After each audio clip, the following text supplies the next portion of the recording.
Former SABC COO Hlaudi Motsoeneng says while he never applied for the position, he was happy when the board appointed him and asked no questions. Motsoeneng had been acting in the position since 2011 when the appointment came in 2017.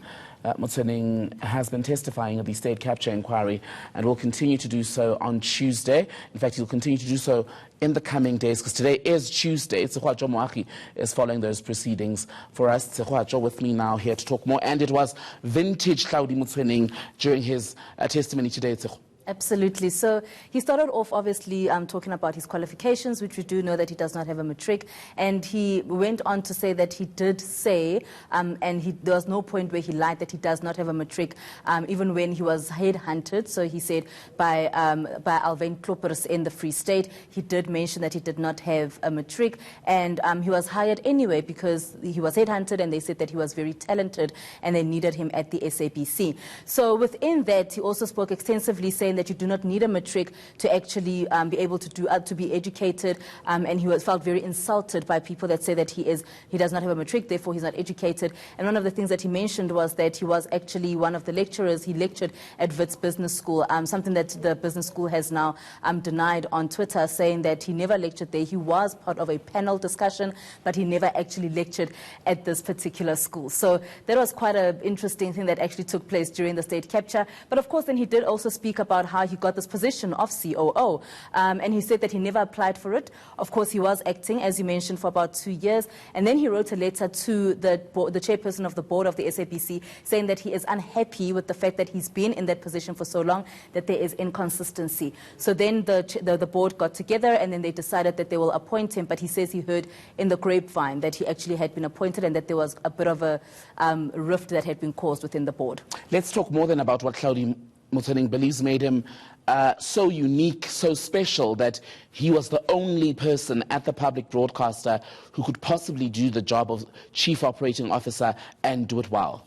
Absolutely. He did say, Tembegile, that he was the best person at the SABC, and he says that no one can actually deny that. He says he came into the SABC, or went into the SABC, and he made sure that he brought in innovative measures to ensure that the public broadcaster can actually contain itself and that financially it's able to grow as time goes by. We do know that he also, part of these measures that he brought in was the whole issue of the local content that he decided on, and this obviously caused a lot of mayhem within the public broadcaster. But he was asked about what actually made you think that this could work, and he said because local content is very important in South Africa. We've got a lot of talented people in the country that we need to be featuring on our TV screens. And then he spoke also saying that it is an important thing that they actually went out and asked some of the South Africans what they think about the SABC, and their response was actually a matter of, but why are you guys showing so much of the international shows? But just to take a listen to what else he had to say about this. Even when you check the Broadcasting Act, it talks about SABC developing local content production houses. That is what we did, Chairperson. To be honest, I have a pain where I am, Chairperson, that the board, they reverse 90-10. You know why did they reverse it? They didn't want the person. But the person was correct. But if you don't want the person, don't destroy what is good for the country. Because that is what SABC is doing. They are destroying everything that we implemented, Chair. And you can imagine, Chairperson, President Ramaphosa now, another president comes, he just wake up and feel, no, man, that president was not doing, and you destroy everything.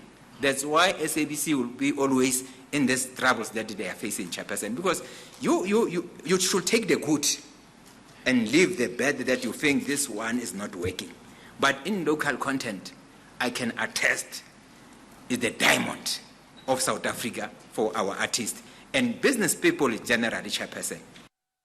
And so, we began our conversation with this looming public spat, if you can call it that, between Hlaudi Motsoeneng and Wits.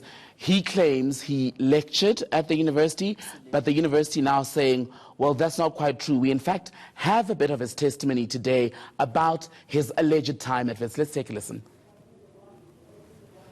I lecture at the universities. I wonder how many people who are saying I'm uneducated. Even at Wits Business School.